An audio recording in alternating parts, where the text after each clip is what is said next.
জয় হিন্দ নমস্কাৰ welcome to year channel defence study corner. এইটো ভিডিঅ'ত আমি ফুল্লি কনফাৰ্মেশ্যন আপোনাক দিম যে ছেকেণ্ড লিষ্ট আহিব নে নাই, আৰু ছেকেণ্ড লিষ্ট আহিলে কেতিয়া আহিব, আৰু নাহিলে 100% কনফাৰ্ম হয় নে নাহে। ঠিক আছে, এইটো কথা আমি একদম কনফাৰ্মেশ্যন আপোনাক এইটো ভিডিঅ'ৰ মাধ্যম দি দিম। ঠিক আছে, প্ৰথমতে সকলোকে ক'ব বিচাৰোঁ যে আমাৰ মাননীয় হিমন্ত বিশ্ব শৰ্মা ছাৰে 2 দিন আগত লাইভত আহি পেলাই কৈছিলে যে য়েছ আপোনাৰ ছেকেণ্ড লিষ্ট এতিয়া নাহে, কোনো ধৰণৰ ছেকেণ্ড লিষ্ট নাহে। আৰু বিকজ যোনটো কাট অফ বনোৱা হয় with proper analysis, proper data, proper calculation cut off বনোৱা হয়। ঠিক আছে, এইটো কথা তেওঁ বুজাই দিছে লাইভত কেনেকৈ কাট অফ বনোৱা হয়। অ'কে, এভৰিথিং তেওঁ এক্সপ্লেইন কৰিলে, আৰু লাষ্টত এইটো গুড নিউজ এটা আপোনাক দিলে যে য়েছ নিউ ভেকেঞ্চি আহিব 2026-ত। আৰু সেইটো নিউ ভেকেঞ্চিত যোনবিলাক কেণ্ডিডেট এইবাৰ পোৱা নাই সেইবিলাকে আকৌ সেইটো নিউ ভেকেঞ্চিত এপ্লাই কৰিব পাৰিব আৰু চাকৰিৰ কাৰণে নিজৰ প্ৰিপেৰেশ্যনটো চলাই থাকিবলৈ পাৰিব। এইটো কথা তেওঁ লাইভৰ মাধ্যম দি আপোনাক জনাইছিলে। এতিয়া এইটো যোনটো কথা তেওঁ জনালে, এইটো কথাই আমি আপোনাক ভিডিঅ'ৰ মাধ্যমেদি জনাইছিলোঁ যে আমাৰ হিমন্ত বিশ্ব শৰ্মা ছাৰ, আমাৰ মাননীয় CM ছাৰে আহি পেলাই কৈছে যে আপোনাৰ কোনো ধৰণৰ এতিয়া ছেকেণ্ড লিষ্ট নাহে। কিন্তু এইটো ভিডিঅ'ৰ কমেণ্ট ছেকশ্যনো ক'ব পাৰি, বা বহুত ল'ৰাবিলাকৰ মনৰ দুখো ক'ব পাৰি। তেওঁ সেইটো দুখ প্ৰকট কৰিছিলে কমেণ্ট ছেকশ্যনত। বহুতে খঙাইছিলেও আৰু কৈছিলেও যে আপুনি এনেকুৱা কিয় কৈ আছে, আপুনি একো নাজানে, আপুনি ফিজিকেলত কিমান মাৰ্ক পাইছে, আপুনি দৌৰিছিলে নেকি আমাৰ নিচিনা, আপুনি প্ৰেক্টিচ কৰিছিলে নেকি আমাৰ নিচিনা,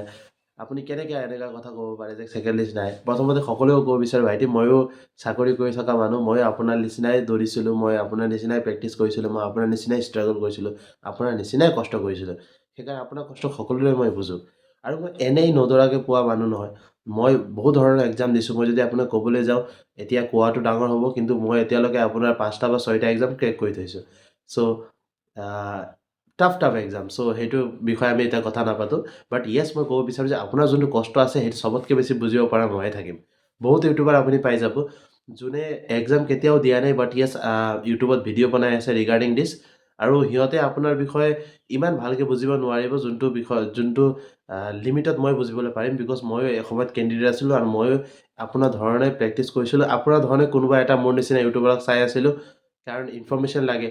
গম পাব লাগে কি চলি আছে, কি হ'ব পিছত। চ' সেইকাৰণে মই আপোনাৰ নিচিনাই মোৰ নিচিনাই কোনোবা এটা ইউটিউবাৰ, কোনোবা এটা ছাৰক ফ'ল'ও কৰিছিলোঁ। সেইকাৰণে মই আপোনাৰ যোনটো দুখ আছে, যোনটো বেজাৰ আছে, সেইটো ভালকৈ বুজি পাওঁ, হয়নে? চ' আপোনাৰ লগত ভালকৈ কানেক্টেড ময়ে হ'ব পাৰিম। মোতকৈ ভালকৈ কানেক্টেড হোৱা মানুহ মই নিশ্চয় এইটো পইণ্টত আপোনাৰ কাৰণে কোনো দেখা নাপাওঁ। ঠিক আছে, বিকজ চব আপোনাৰ টিচাৰ পাব, চব আপুনি ইউটিউবাৰ পাব, কোনোবা আপুনি দাদা পাব, কিন্তু চাকৰি কৰি থকা মানুহ, আপোনাৰ লগত এনেকৈ কানেক্টেড থকা মানুহ বহুত কম আপুনি পাব। সেইকাৰণে আপুনি এইটো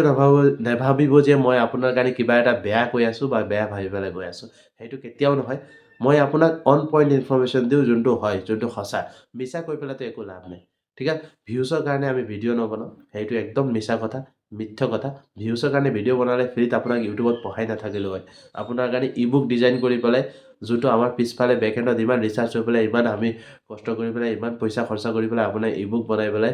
অন 299 প্ৰাইচ, যোনটো আমাৰ ইমান ডাঙৰ ফেমিলিও নাই, তেতিয়াও আপোনাক এইটো ই বুক, যোনটো ই বুক আপুনি দেখা পাই আছে, এভৰিথিং অন পইণ্ট আছে এইটো ই বুকত। এভৰিথিং, যিমান আপোনাৰ Assam history, Indian history, Indian polity, Indian geography, Indian economy, Assam history, Assam polity, Assam geography, Assam economy, ঠিক আছে, ইণ্ডিয়ান ষ্টেটিক জিকে, reasoning most important question, maths most important question, English most important question, everything এইটো আমি একদম পইণ্ট কৰি পেলাই আপোনাক একদম কনচাইজ কৰি পেলাই যোনটো লাগে সেইটোৱে আনি পেলাই আপোনাৰ কাৰণে ইমান বঢ়িয়াকৈ এইটো PDF ই বুক আমি বনাই থৈছোঁ। এইটো ই বুক আপোনাৰ কাৰণে বনোৱাৰ দৰকাৰ কি হয় কওকচোন, যদি আমি আপোনাৰ কাৰণে নাভাবিলোঁ হয়নে? চ' ইমান আমি 5-6 দিন বেকএণ্ডত ৰিচাৰ্চ কৰি পেলাই আপোনাৰ ইমান ভালকৈ এটা যোনটো ই বুক বনাইছোঁ আপোনাৰ কাৰণে, খালি ৰিটেন এক্সামৰ কাৰণে, যে আপোনাৰ ৰিটেন এক্সামটো ভাল হওক। ঠিক আছে, চ' সেইটো এটা ডাঙৰ কথা। বাকী ই বুক যদি আপুনি ল'ব বিচাৰে, ডেছক্ৰিপশ্যনত নম্বৰ আছে, আপুনি তাত কণ্টেক্ট কৰি পেলাই হোৱাটছএপত মেছেজ কৰি পেলাই ই বুকটো ল'ব পাৰে। ঠিক আছে, এণ্ড ৰিগাৰ্ডিং দিছ মই আপোনাক সকলোৱে কৈ দিওঁ যে এতিয়া ছেকেণ্ড লিষ্ট কিয় নাহে বুলি কৈছিলোঁ, বিকজ আমাৰ ছাৰে কৈছিলে লাইভত, সেইকাৰণে ছেকেণ্ড লিষ্ট নাহে বুলি মই আপোনাক ভিডিঅ'ৰ মাধ্যমেদি কৈছিলোঁ। কিন্তু এটা কথাও সত্য যে ন' মান ইজ এবভ ল'। যদি এতিয়া হাইকোৰ্টত কেছ চলি আছে, যদি য়েছ তেনেকাই কিবা এটা ভাল পজিটিভ ৰিজাল্ট আহে, যে য়েছ আপোনাৰ যদি এনেকুৱা ৰিজাল্ট আহে যে নহয় ছেকেণ্ড লিষ্ট পাব্লিছ কৰিব লাগে, ছেকেণ্ড লিষ্ট পাব্লিছ কৰিলে নহ'ব, তেনেহ'লে নিশ্চয় ছেকেণ্ড লিষ্ট আহিব, হয়নে? 100% ছেকেণ্ড লিষ্ট আহিব তেনেহ'লে। ঠিক আছে, সেইটো কথা মনত ৰাখিব। ন' ইজ এবভ ল', কোনো ল'ৰ ওপৰত নহয়। ঠিক আছে চ' সেইটো কথা মনত ৰাখিব চ' কোনো লতকৈ ডাঙৰ নহয় সেইটো কথা সকলোৱে মনত ৰাখিব য়েছ চ' নিশ্চয় যদি আপুনি কাৰেক্ট যদি আপুনি সত্য আপোনাৰ যোনটো তথ্য সেইটো কাৰেক্ট প্ৰুফ হয় তেনেহ'লে এইটো কথা মনত ৰাখিব যে 100% এটা পজিটিভ ৰিজাল্ট আহিব আৰু 100% আপোনাৰ বিহাফত ৰিজাল্ট আহিব ঠিক আছে আপোনাৰ পক্ষ ৰিজাল্ট আহিব সেইটো কথা মনত ৰাখিব এণ্ড যদি তেনেকুৱা ৰিজাল্ট আহে যদি সেইটো প্ৰুফ হৈ যায় য়েছ আপোনাৰ যোনটো ছেকেণ্ড লিষ্ট আহিব লাগিব দেন 100% ছেকেণ্ড লিষ্ট আহিব কিন্তু তাৰ এটাই চান্সেছ আছে যে 1:5 মাতিব লাগে আৰু আমাৰ CM ছাৰে লাইভত ডাইৰেক্টলি কৈছে যে 1:2 যোনটো সিহঁতৰ কেলকুলেশ্যন হয় যোনটো সিহঁতে কৈছিলে নটিফিকেশ্যন তাৰ আণ্ডাৰতে কাট অফ মাৰা হৈছে একৰ্ডিং টু ডেটে কাট অফ আহিছে তেনেহ'লে 100% 1:5 মাতিছে বুলি তেওঁ ইনডাইৰেক্টলিও কনফাৰ্মেশ্যন দিছে চ' যদি সেইটো প্ৰুফ হৈ যায় ভাইটি ভণ্টিহঁত কোৰ্টত তেনেহ'লে ছেকেণ্ড লিষ্ট অহা চান্সেছটো বহুত কমি যাব সেইটো কথা মনত ৰাখিব একদম আপোনাক ক্লিয়াৰলি কৈ আছোঁ তাত একো ভাবিবলগীয়া কথাই নাই বাট য়েছ আমি যিমান হাই কাট অফ দেখিছোঁ সেইটো কাট অফ আপোনাৰ কি হ'ব পাৰে বেছি যোনটো মানুহে পাৰফৰ্মেঞ্চ এতিয়া যিহেতু কেণ্ডিডেট বাঢ়ি আছে আগৰ কেণ্ডিডেটবোৰ ৰৈ আছে হয়নে যোনে 33 আগত পাইছিলে সিহঁতেও আকৌ এইবাৰো এক্সাম দিছিলে 34ও পাইছে চাগে 32 বা পোৱাবিলাকে 33ও পাইছে চাগে ঠিক আছে 33 34 ইমান এনেকুৱা নম্বৰ নহয় যে পাব নোৱাৰে সেইটো মই কথা আপোনাক yes it is high number এইটো হাই নম্বৰ হয় এইটো পোৱা চান্সেছ বহুত কম বাট পায় ভাইটি ভণ্টিহঁত সেইটো নম্বৰ পোৱা যায় মই নিজেই পাইছোঁ ঠিক আছে সেইটো নম্বৰ পোৱা যায় মই আপোনাক আকৌ ৰিপিট কৰিছোঁ অসম এক্সাইজত 36ত আপ পোৱাৰ মানুহ হয় মই ঠিক আছে চ' মই গম পাওঁ নম্বৰ হাই পাবলৈ ইমান ডাঙৰ কথা নহয় ইম্পচিবল কথা নহয় চ' পায় মানুহবিলাকে কেণ্ডিডেটবিলাকে সেইটো নম্বৰ পোৱা যায় বাট য়েছ এইটো কথা হয় যে ইমান লাৰ্জ এমাউণ্ট অফ কেণ্ডিডেটে কেনেকৈ পালে ইমান লাৰ্জ এমাউণ্টৰ কেণ্ডিডেট যোনটো আপোনাৰ কাট অফ মানে কি এভাৰেজ হয় নে নহয় এটা সীমা হয় নে নহয় যদি সীমাই 33 হৈ যায় তেনেহ'লে আপুনি কি বুলি ক'ব কেণ্ডিডেটবিলাকে 34 35 এনেকৈ পাইছে নেকি চ' সেইটো এটা ভাবিবলগীয়া কথা আমাৰ মেইন ডিছকাশ্যনটো সেইটো পইণ্টত ডিছকাশ্যন হৈছে যে যদি 33 কাট অফ হয় যদি 34 কাট অফ হয় then what is the lowest number কিমান পাইছে ল'ৰাবিলাকে যদি 33 এভাৰেজ নম্বৰ হৈ যায় তেনেহ'লে চব 33তকৈ ওপৰত পাইছে নেকি গম পাইছে সকলোৱে that is the point of discussion আমাৰ পইণ্ট অফ ডিছকাশ্যন এইটো মেইন টপিকটো এইটো does we need to prove that 1:5 ৰেচিঅ'ত মানুহবিলাক মাতা নাই ডাজ এইটো যদি প্ৰুফ হৈ যায় 1:5ত মানুহ মাতা নাই দেন 100% ভাইটি ভণ্টিহঁত আপোনাৰ ৰিজাল্ট আহিব অ'কে আপোনাৰ ছেকেণ্ড লিষ্ট আহিব but yes according to today's clarification according to our honourable CM sir what he had said or তেওঁ যি ক'লে একৰ্ডিং টু ডেট আমি গম পাইছোঁ যে য়েছ আপোনাৰ ছেকেণ্ড লিষ্ট এইটো মমেণ্টলৈকে নাহে কিন্তু যদি কোৰ্টত প্ৰুফ হৈ যায় য়েছ আহিব বুলি ডেট ছেকেণ্ড লিষ্ট আহিব লাগে বুলি তেনেকৈ যদি প্ৰুফ হৈ যায় then no' one is above law কোনো লতকৈ ডাঙৰ নহয় 100% আহিব